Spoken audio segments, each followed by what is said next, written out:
kerepotan nanti ya. Ya, perang dalam real world pasti neraka ya buat Baxia. Gak bisa kabur juga, cuma mengandalkan berarti Tortoise Poison. Misalnya Baxia yang jadi jungle. Assassin kah yang akan keluar? Time slot misalnya. Lagi di saat mungkin udah ada Kalea kayak gini om. Ya agak sulit. Dan Link. Memang Ya. di drive buat menggunakan Link. Dipaksa sih lebih tepatnya. Oke, itu dia deretan hero yang memang sudah diambil teman-teman. Finally, keluar lagi Assassin versus Assassin. Sempat tergocek kita di awal-awal tadi ya, cuman siapa lagi yang akan mendapatkan poin selanjutnya menuju ke match point. Jadi langsung saja, our caster, let's go. Terima kasih banyak untuk panelis dan lihat itu dia Kairi dengan sejuta draft yang bisa dimainkan. Tergocek. Onyx typical second pick. Onyx Gitu tinggal ya. saya ketik. Flex dari rosternya bisa dimainkan di mana saja. RRQ apakah sudah siap? Karena siapapun yang mendapatkan match ini akan mendapatkan match point. Apakah Onyx bisa bangkit atau RRQ mendapatkan match point pertama? So, Jakarta International Velodrome, mana tepuk tangannya? Let's go to the lane of down. Wah, semakin malam semakin ramai tentunya bagaimana keramaian yang ada di sini. Karena ini semakin panas juga. Wah, bukan panas lagi sih, panas banget. Haredang. Haredang, ya. apa haredang tenan ya? Haredang pisan. Haredang pisan, sorry. Nah, kalau lihat ini dia ternyata gak selalu melulu ya, Baxia ini di jungle atau bahkan di roam ini kembali lagi dengan EXP lane dengan fleksibilitas dari role-nya juga yang akhirnya bisa dimanfaatkan oleh Onyx. Munculnya Link, tentunya dengan adanya Fatal, Season Hunter, membawa ke arah Warcry juga dengan emblem Assassin akan semakin mempertambah lagi bagaimana targeting ke arah belakang. Karena dari tadi kalau kita ngeliat di game sebelumnya, Onyx ini kesulitan untuk bisa mengunci keberadaan dari Toy dan juga Rin. Tapi tadi sempat dipikirkan dengan adanya Eve berat untuk hero-hero jalan kaki apalagi Baxia. Jadi mau nggak mau mereka reset, mereka switch Kairi dengan Link yang dia nggak harus jalan kaki dan bisa langsung ke black line dari tim RRQ. Ya, dia parkour soalnya nggak jalan kaki ya. Iya. Dia lompat dari tembok ke temboknya juga dan ya itu sebuah twist draft lagi yang ditunjukkan juga oleh Onyx bagaimana akhirnya munculnya sosok Assassin untuk bisa mengincar lini belakang. Oke. Sementara Idok kembali dengan hero inisiasi dan itu adalah powernya dia juga dan terlihat kalau kita udah ngeliat dari sebelum-sebelumnya Idok dengan Kaleanya online banget, bahkan di game sebelumnya itu udah benar-benar menjadi salah satu faktor kemenangan untuk mereka. Satu hal yang cukup menyeramkan dari tim Onyx dan harus diatasi oleh RRQ adalah Savero dengan Haritnya. Jujur, Savero dengan Haritnya ini mengerikan banget sih kalau menurut gua. Iya, iya. Cepet banget ya dia movementnya juga, cooldownnya juga dan Turtle yang pertama sekarang sudah mulai tetap dan T-Boy akan mencari informasi terlebih dahulu. Oke, informasi telah didapatkan di mana zoning out T-Boy adalah sebuah jawaban dari Tyrant. Tapi dengan retribusi yang didapatkan, T-Boy masih punya flicker for defensif. Tapi kali ini berpasukan dari tim RRQ. Mereka sepertinya miss satu kalkuli dan itu dia. No purple buff untuk Joy. Ya, memang yang diupayakan oleh Onyx adalah mereka coba untuk cari trade ajang. Mereka nggak mau kontes karena dari Turtle-nya secure ke purple milik dari Sutsujin. Gak ada pertukaran lagi yang bisa dilakukan oleh RRQ kecuali ya coba ke arah jungle-jungle-nya dan sepertinya gak ketahuan, gak kedeteksi lagi ada dua orang di sana. Oke, tapi lihat di depan sana, E-Boy. E-Boy tidak memiliki flicker, Tsunami Slam dikeluarkan tanpa adanya implosion covering up. Di luar manipulation Sas menjadi target utama dengan tidak adanya flicker.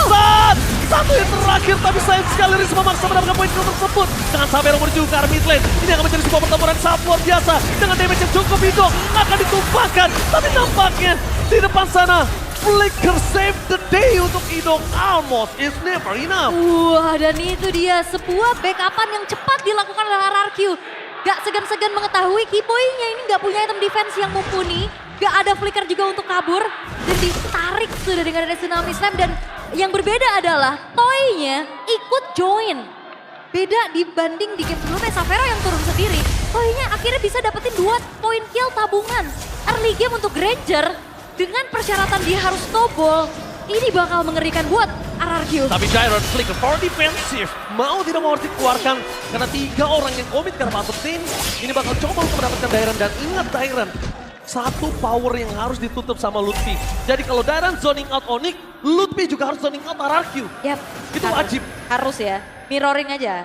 Tapi kalau ngeliat dari Sunsnya juga ini yang emang struggle banget ya. Purify dia gak bisa lari dari Sutsujin. Kalau dia flicker dia gak bisa menghindari idoknya.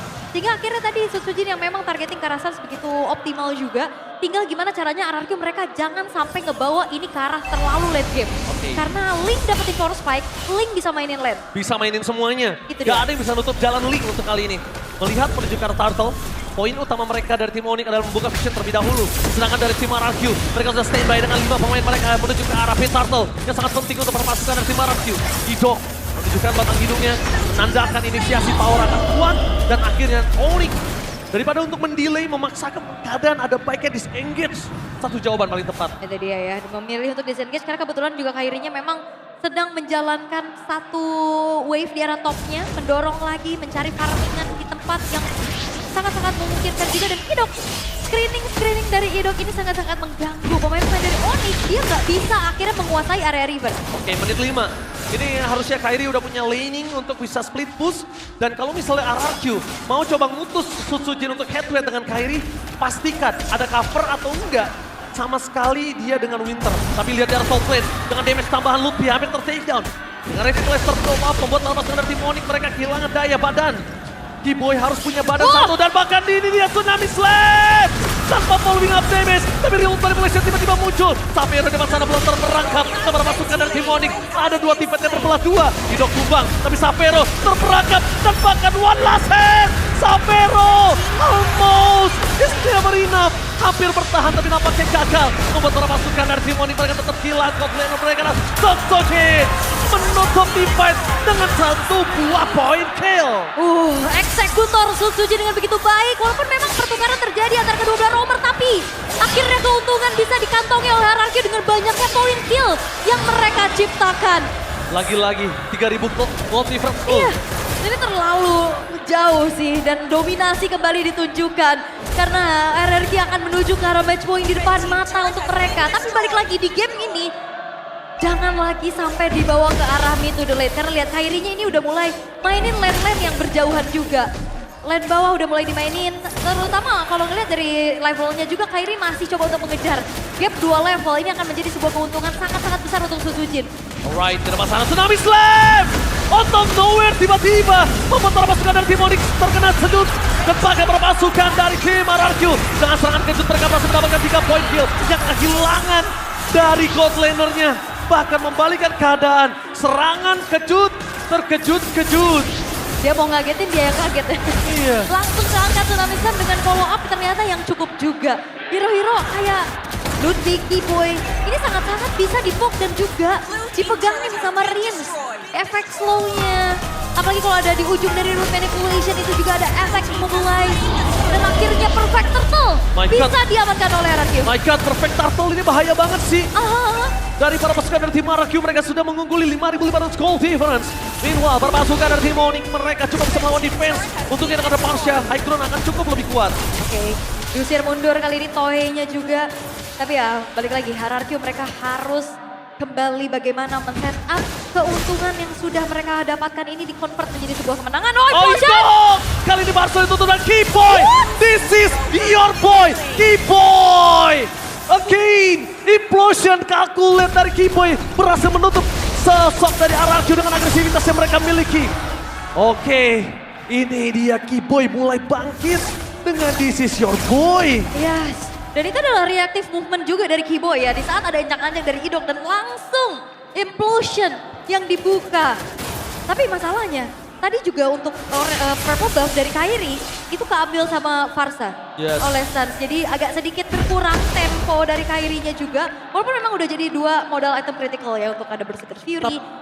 Tapi daripada diambil sama orang, Iya benar, daripada masuk suci terutama ya. gimana menurut tahu? Menurut aku ya mendingan. Oh! Mona! Lemon, MPLID Extremer, Lemon kali ini menonton langsung RRQ di Grand Final bersama dengan Onyx, 2 raja dengan 1 Champion Immortal Trophy. Tapi lihat di depan sana, Tsunami Slam di following up dengan ada sosok Toy cukup begitu saja tanpa ada embel-embel teamfight tambahan. Para pasukan dari tim Aranku mencoba untuk memberikan harta tonton di sana, tapi Sapero bersama dengan Link dapat double tanpakan Morify tidak bisa menghentikan Kyrie. Shutdown pun terjadi, susul di depan sana tidak bisa mendapatkan Sapero dan Kyrie. Kyrie Link memang sedikit different, membuat Kyrie mencoba untuk bertahan seorang diri dan membuat para pasukan dari tim Onyx mereka berhasil pulang tanpa kehilangan Kyrie. Ya itu shutdown Toy juga sih yang mahal banget targetingnya dari Kyrie yang akhirnya juga mengacak-acak backline dari RRQ. Dan dengan modal-modal item juga yang tadi sudah terlihat ya. Ini udah terlihat cukup untuk Kyrie bisa dapetin Toy terutama yang nggak punya item defense sejauh ini. Sementara Lutfi akan mencari lagi siapapun yang bisa coba untuk ditabrak, tapi hati-hati. Kalau ada Idok, Lutfi yang bisa kemakan. Oke, Lutfi yang bisa terkena Tsunami Slam ya. Iya. Tapi Sosuji mendapatkan informasi di mana Lutfi berada. Target utama mereka menuju ke arah salah satu Keyboy. Implosion telah dikeluarkan. Pada S-Rank bakal di following up damage. Tapi ternyata damage belum cukup. Bahkan 2 player para pasukan dari tim Onyx mereka yang tumbang. Mereka harus menuju ke arah belakang Kyrie. Kyrie, one last chance. Still, apakah mereka akan melakukan do or nothing? Enggak ya. I think no. Iya, tidak sepertinya nggak mau terlalu mengambil resiko. Dan akhirnya direlakan saja Lord yang block in hands juga kebetulan. Dan terlihat bagaimana kalian ada implosion. Tapi semuanya terkalkulasi damage-nya karena ada heal dari Idok. Tipis tapi ngeselin. Yes. Tapi Kyrie yang membayang time banget Onyx untuk bisa bertahan dan nafasnya cukup banyak. Jujur, kalau Kyrie bukan dengan Link-nya, mungkin ini akan ada inner turret saja. Yang tersisa satu di tengah ini udah gak ada menurut gua. Sisa base, bahkan gak ada holy defense. Kalau bukan Link Kyrie. Ini Link-nya lagi gawe banget loh. Link-nya bener-bener ngasih buying time. Tapi karena tahu Keyboy bisa make a moment, ada baiknya dibonyokin untuk para pasukan dari tim RRQ 7.500 gold difference loh. Iya ini terlalu jauh sih. 7.500 segi atribut item damage juga akan sangat-sangat berbeda. Dan kali ini Onyx mereka harus mengantisipasi bagaimana hadirnya Lord yang sudah mulai masuk ke dalam base top turret. Kyrie show di arah bottom lane, dia harus pulang ke arah belakang. Implosion! Keyboy! Covering yang sangat bagus tapi Tsunami Slam sudah keluar terlebih dahulu. Damage-nya terlalu besar membuat Lutfi harus ter-take down tapi Sapero dive into deep. Damage-nya terlalu besar. Sapero nggak bisa lebih masuk lebih dalam lagi karena berbahaya Tadris. Almost terlalu dan Link Kyrie berhasil mendapatkan shutdown.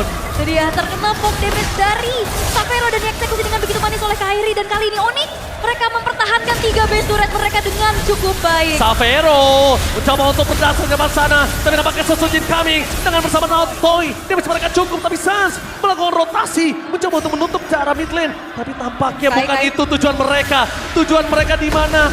1 buah point kill terhadap Tyron. Tidak berhasil mereka dapatkan. Mission impossible cancel. Oke, tapi base turret top lane yang hancur juga pada akhirnya. Menjadi sebuah besting yang bisa didapatkan oleh RRQ juga. Karena kan terlihat dari replaynya nih, kalau kita intip. Mencoba untuk masuk, bermula dari Idok yang langsung di-react dengan 1 buah Sacred Hammer juga. Statusnya aman di belakang, gak buru-buru juga ke-trigger dari sebuah Purify-nya. Tapi Lutfi yang ketarik dia ya ke area luar, sampai akhirnya dia harus nahan damage yang begitu banyak. 1 buah Synchrovision dari Sapero dieksekusi oleh Kyrie dan akhirnya bisa mendapatkan 1 poin kill tambahan. Keyboy bener-bener membuat Idok 2 kali tenggelam di dalam implosion. Ini mungkin udah mulai harus dikalkulit oleh Idok dengan 7.000 gold difference menuju ke mid to the late game. Makin late game itu makin tidak terlalu berasa untuk Kyrie. Siapapun lawannya tanpa Win of Nature atau Winter Crown, Kyrie bisa makan hal tersebut. Yap. Oke, Win of Nature ya untuk Toy-nya juga. Item terakhir bisa menuju ke arah si Halberd ataupun Noblade of Despair kalau nggak salah. Tapi untuk kali ini Purple Buff sudah mulai terjadi adanya keramaian juga. Yes, targeting utama mereka gimana membuat para pasukan dari tim Onyx mereka terkena retributionnya gagal. Sama Tyron berhasil mendapatkan Keyboy. No flicker more this time. Keyboy ter-take down. Sama following up damage. Parsia mencoba untuk melakukan covering up. Tapi Sapero yang hanya bisa selamat dari 2 korban jiwa yang didapatkan oleh tim RRQ. Lord muncul. Tidak ada Lutfi, tidak ada Keyboy, Nova dan kayaknya untuk mendapatkan steal mereka harus urungkan. Iya, kecuali mungkin ini Lord Evolve ya. Itu bakal ada paksaan buat kontes harusnya, cuman kali ini selagi masih adanya yang bisa menjaga teritori high ground seperti adanya Farsa, ini bakal coba untuk dilepasin dulu sama Onyx. Kebetulan juga ini masih Lord in hand yang pertama. Jadi setup defense yang harus akan dimaksimalkan selagi Suns-nya aman. Harusnya defensive high ground mereka masih bisa dijaga. Dan itu pun terbukti, lihat Dengan adanya keunggulan mereka gold 8.500, mereka bahkan cuma dapetin 1 buah base turret dari top lane. Ya. Yang harusnya nabrak sekali, mereka punya power yang banyak. Dan bahkan lihat penonton yang luar biasa banyak di festival. Bahkan kita lihat ada Pariki yang mungkin jarang banget kita lihat Iya, datang ya. untuk nonton RRQ ya. Udah lama ya. Hadir langsung. Oke.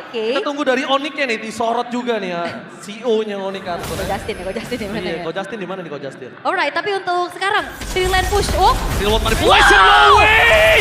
Gila, Saster takedown di saat adanya Farsha. Kali ini menjadi satu target utama mereka. Fokus ke habis nggak mau terjadi. Dan Samira nggak bisa berdasar karena susuti power besar yang bisa diberikan. Looking for Wipeout, Kairi no one last man standing. Tapi nampaknya baik dan tidak bisa dilakukan. Dan Wipeout, ini bencana. Match point untuk RRQ.